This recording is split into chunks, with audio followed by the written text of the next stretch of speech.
Hello everybody, welcome back to the channel. This is Hunter from Astrophotography. Now that the Thanksgiving season is now beyond us, and now we're heading in towards the holidays. And if you didn't know, there is actually a Christmas tree that's located into the cosmos. So for those who celebrate Christmas, join me tonight as we go after the cosmic Christmas tree, or just as known as the Christmas Tree Nebula.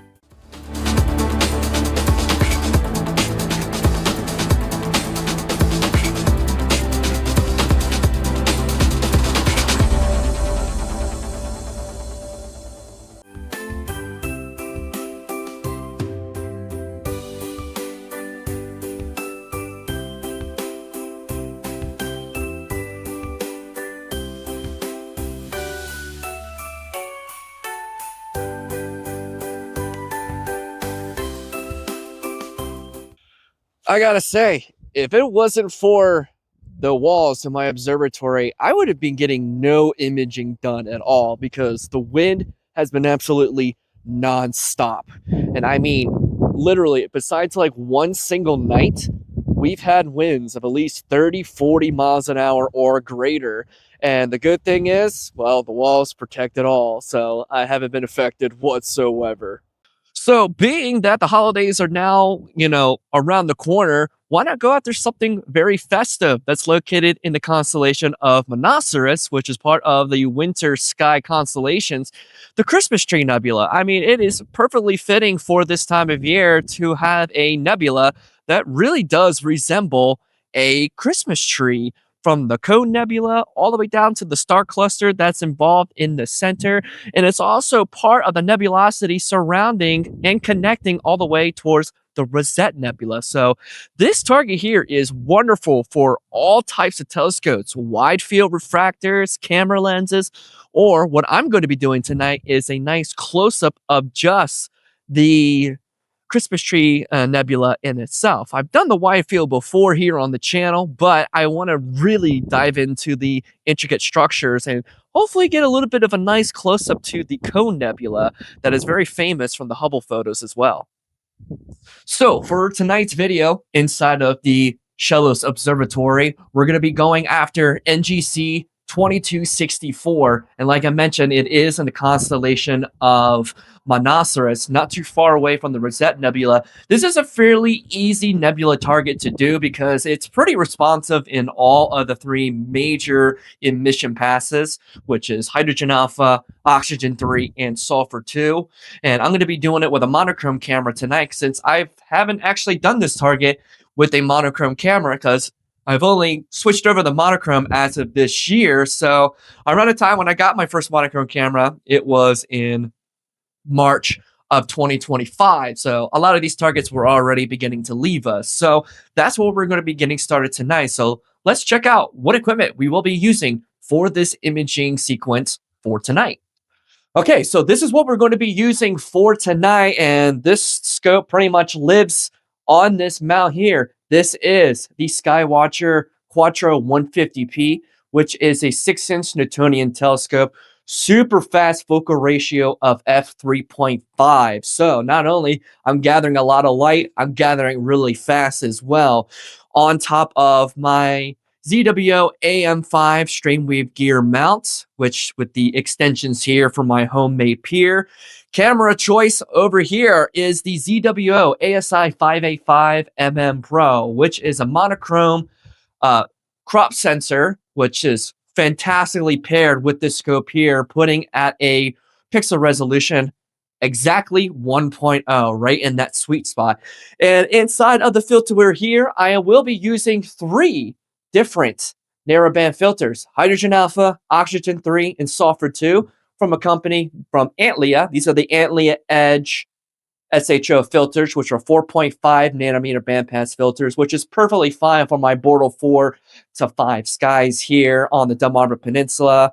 And also have a camera angle adjustment from ZWO2. But the next time you see in the video, this setup down there is going to change a little bit. In fact, we're going to be adding some stuff to it as I'm going to be reviewing some more products here in the next video. So be sure to leave the notifications on for that video to come up through, because yes, it's another one from SV Boney, but also from a Canadian company for a different coma corrector that should work for this setup. And of course, controlling everything will be with my Melee Quieter 4C computer, which is a mini PC going to be running Nina throughout the entire sequence of this target. I've already started this from the past 2 nights, since it doesn't rise above my tree until about 10 o'clock at night or so. So I've been already getting ahead of schedule. Got about 10 hours of data on this target. We're going to finish it off tonight, looking around 16 hours in total. And then powering everything, the brand new SV Bunny SV241 Pro, which has been an absolute powerhouse, being Ascom and able to work with Nina to really just, amplify everything that this scope package has to offer. So hopefully some of these lower clouds will begin to kind of dissipate as we get a little bit later into the evening hours, because the winds are coming straight off of the Appalachian. So we do get a little bit of some cloud cover from that, but it is expected to be clear tonight, as we're also dealing with our first quarter moon. So this is when we start to kind of transition over to some narrowband imaging, because broadband imaging, especially with this fast Newtonian with the moon out, is kind of counterproductive. So we're going to wait for nightfall. We're going to go inside of Nina, set up our image sequence for tonight, and I'll show you exactly where to find the Christmas Tree Nebula in the night sky in the northern hemisphere. All right, so currently it's about 11:32 at night, and I wanted to show you exactly where the Christmas tree cluster is located. So this is my eastern view here. I also have the hydrogen alpha resource page that you can find inside of Stellarium, which is a really, really good reference point. So you can see some notable constellations, like you have Orion that's located here, you have Gemini, you have Auriga, and you have Monoceros. This is where the cluster is, and as we zoom in, there is a lot of nebulosity. So like I mentioned, that pretty much any sort of, focal length for this target will work very well, because you want to do a nice wide view of it. Well, you have the entire nebula structure through here. This small portion that I'm circling right here is where the Christmas Tree Nebula is, but this stretches all the way back, and here is the rosette too. So this is all intertwined together. So if you want to focus on the Christmas Tree Nebula like I am, you can do that. Or if you have an extremely wide field of view with like a RedCat 51 and like an APS-C sensor, you can capture the entire region right through here, and it's very strong in that hydrogen wavelength as well. So definitely a lot to choose from, and here is what we're going to be looking at, and as far as setting things up all together. So here inside of Nina, when I go over to the framing wizard here, I'm going to type in my target NGC 2264. We're going to go ahead and find that. And this is the kind of framing that I'm going to be setting up for this target. So I already have it set up to be. We have the big bright reflection nebula right here in the corner. We have the Cone Nebula, which is going to be a main focal point for this, because this is where the top of the tree is. So from this perspective, it is upside down, but you can pretty much pick any sort of region through here of what you're going to be, imaging, and you're going to find nebulosity. As far as the sequence goes, I'm going to be shooting between the 3 filters. First off, hydrogen alpha, oxygen 3, and sulfur 2, doing at a gain of 200 with a exposure time of 120 seconds. That's usually been my go-to with this setup here, because if I go much longer, I'm not really going to get much results. And plus, I've had a lot of better signal-to-noise ratio when I'm doing like 2-minute subs for a little bit of a brighter target like this. And this is just going to keep cycling through all the way throughout the rest of the night between all 3 of these filters. So I'll have all of my SHO data right off the bat.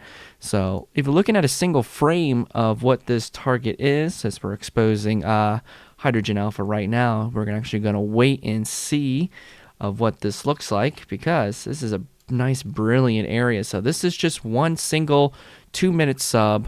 You can see we have the Cone Nebula through here. We have some of the intricate nebula structures all the way through, and with the live stack here where I've combined all of the data here, which I roughly have about 1 hour in each channel. And you can see the brilliant Cone Nebula here off of the side. We have a brilliant open star cluster in the center and a lot of some intricate structures through here. And then I've been also live stacking it from the last couple of days within SharpCap. And this is what the hydrogen alpha looks like as of right now. This is about 4 hours of the hydrogen wavelength here, and the detail looks phenomenal. So I am super excited to see what happens when we collect all this data throughout the rest of tonight. We're going to go ahead and combine them into PixInsight, do weighted batch pre-processing, and then we're going to have some fun processing our data and come out with a beautiful image of the Christmas Tree Nebula. Alright, so after the past couple of nights, I was able to get about 26 hours of narrowband data on the Christmas Tree Nebula. Went ahead and stacked them inside of PixInsight, and here is what we got. First off, we're starting with the sulfur data, and we have some brilliant structure going on here. Here is that Cone Nebula that I wanted to capture. This is over towards the top of the tree. We also have a nice cluster of stars there in the center. We also have some cliffs over here on the other side.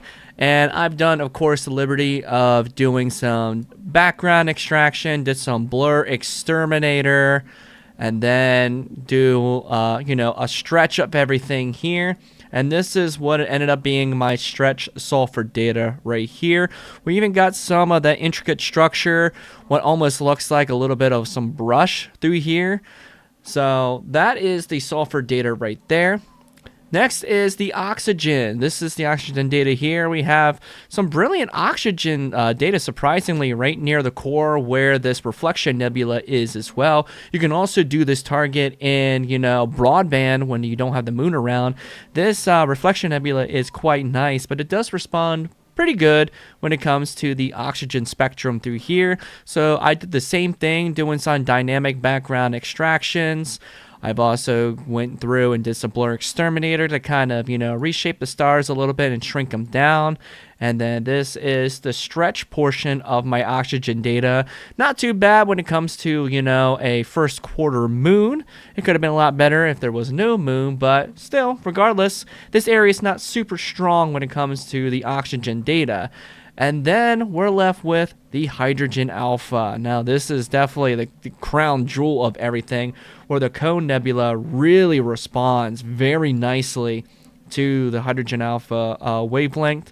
We also got some brilliant structure here with the fox fur is what it's called. Got some more clips down here.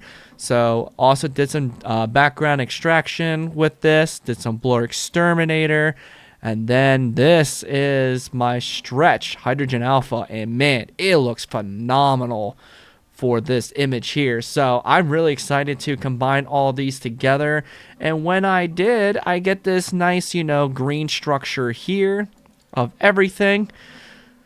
We have, a lot of green here, so we have to do a little bit of some work to kind of get it to that typical, Hubble palette view here. So first thing I did was remove the stars, and then I did some narrowband normalization to kind of get that more Hubble palette view. I do have quite a bit of some magenta here, especially where those bright stars were and around the background. So I did some SCNR in regards to in the invert to get rid of all that magenta. And then I just started really kind of playing with the colors down the line until I get something I liked really, really good, which I spent, I'm not even kidding, like 2 hours getting it to where I would like it. So I'm not going to pain you through that entire process itself. So we're going to fast forward to when I combine everything for what our final image will look like. So to snap my finger, I'll see you in the future. And just like that, we are done. And I am really excited for this final version of this nebula here. And I switched it around to get that more, vertical look. And here we go. This is the Christmas Tree Nebula, especially when you flip it in this orientation. Yeah, it looks just like a Christmas tree.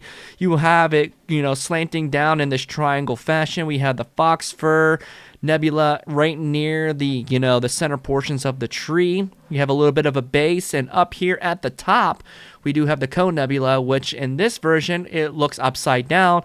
This is where, that star of the tree would be. Now, in, SHO, it looks pretty good. It has that green look to it, but I actually prefer a different method for this target, which is great for, those who have dual narrowband filters with one-shot color cameras to capture hydrogen alpha and oxygen 3, because when you do it in just an HOO, you get more of this really pretty, like, red structure with the blue of that, reflection nebula sticking out. So myself, I prefer, the red and blue version of HOO over the SHO, but you have to let me know down in the comments which version of the nebula that you like more. I'll put them right side by side here so you can, be the final ones to judge which one you like better, and that'll be the one I will post on my Astro bin here over the next couple of days. So place your votes, leave a like, comment, subscribe here to the channel. This is a super nice nebula to do, not only for, close-up views, but great for those very, very wide telescopes like the RedCat 51, the Rokinon 135, where you can capture, the Christmas Tree Cluster, Dreyer's Nebula, and the Rosette all together. So definitely getting into the festive season here, and I hope you really enjoyed this final product of the Christmas Tree Nebula. And you have to share with me, if you happen to capture this nebula, let me know. I would love to actually see what you all come up with. I'll have some links down below to my shop for, some holiday products that's coming up for the holiday season here, if you want to get it for yourself or, a family friend that is interested in astronomy and astrophotography. I really do love the support that you guys have been giving me on my store from this past year. Also has some affiliate links down below of some of the products that I have used. If you happen to be planning on buying anything from Agena Astro or High Point Scientific, I get, a little bit of some commission, but it costs nothing extra for you. I just get a little bit of an incentive for, suggesting some products. And if you're interested in some of the products I use for this, target here, I'll have those listed down below. So, happy holidays as always, clear skies, and I'll see you in the next video. Cheers.